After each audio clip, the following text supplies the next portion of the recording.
In today's video, guys, we're going to be talking about a simple Bollinger Band based strategy, so stay tuned. We're getting into it right now.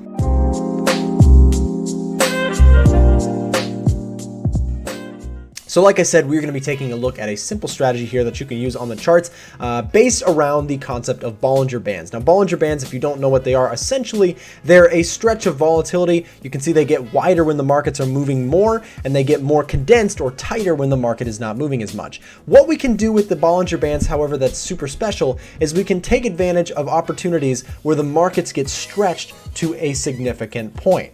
Now, when price is outside of the Bollinger Bands, what you'll usually see is you'll see price snap back inside. Now, this is not every case, of course, and unfortunately we don't have the luxury of always having the perfect indicator, but the Bollinger Bands can actually be a really great concept for finding stretched prices that oftentimes reverse. So what we're going to do here today is I've got my standard Bollinger Bands loaded onto the charts. You can see the 20 period Bollinger Band, a 2 deviation. So what we're going to do here, guys, with this strategy is very simple. If I pull up my notepad, we are going to take a look at times in the market where we have price stretched to the outside of the Bollinger Band. I mentioned that a lot of times when price does get stretched, there oftentimes comes a point where we return back inside the Bollinger Bands, kind of as it's almost like a rubber band, right? When price gets stretched one way, a lot of times it snaps back. Now, what we see here is that when price closes outside of the Bollinger Band, we have a really interesting opportunity to potentially get in on a nice short position when the market shows some sort of weakness. Well, what do I mean by that? Sometimes the price gets outside of a Bollinger Band and just keeps going outside of it. What we can do, though, is we can increase the potential chance for success by waiting for the price to come back in and close back inside the Bollinger Band. So what we're going to do here with this strategy is we're going to put our entry after the price closes back inside the Bollinger Band. So you can see we would have taken a short position right around here. And then what are we going to do to manage our trade? Well, what we can do is we can put a stop loss right above the highs of that recent move. And where could we go for a target? What's a good opportunity to look for?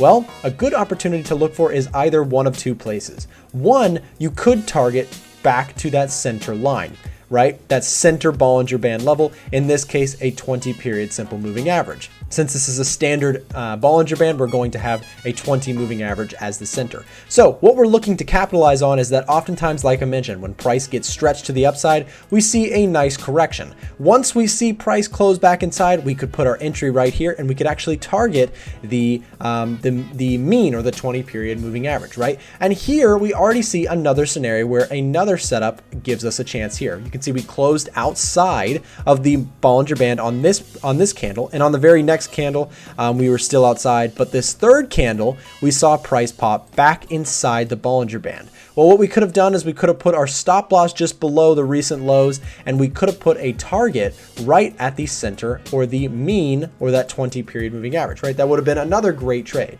Now, again, this is not going to work every single time, but here we got another example of a nice winner. You can see price closed outside of the Bollinger Band. This got us interested because price was stretched to the downside, and sure enough, when price closed back inside of the Bollinger Band, what we could have done is taken a trade on the very next candle, right? Enter there. Put our target right around that center line or that moving average, and we could have put a stop just below the lows, right? So this kind of gives us a chance to take advantage of markets that are stretched but have shown some signs of a reversal, right? So here's another example. You can see this one worked out as well. You can see price closed outside on this candle and then closed back inside on this candle. And that gave us an opportunity. We may have actually been stopped if we're pretty close. You can see we just barely missed our stop loss in this case, right? Because we target just above the recent highs as our stop loss. And where do we put our target? Well, we could target back to the center line here. So overall, is this strategy going to work every single time? Unfortunately not. Sometimes markets tend to move a lot, and this can get us stopped out. And of course, there's no strategy that's going to work all the time, but that brings me to a major point about this strategy, guys, is you need to make sure that you're using the right types of market for it. What you notice here is that we have a market that's overall pretty sideways here. Looking at Euro USD, we had a very choppy market environment here, which would have made this a great opportunity opportunity for trading this sort of style.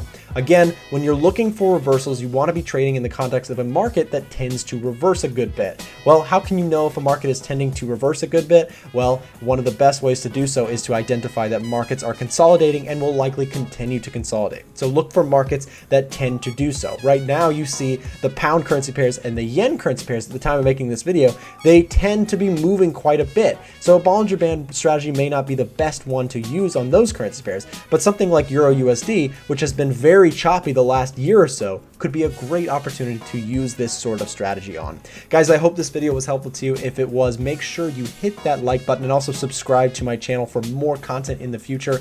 I really do appreciate you taking the time to watch this, and I hope to see you in some future videos.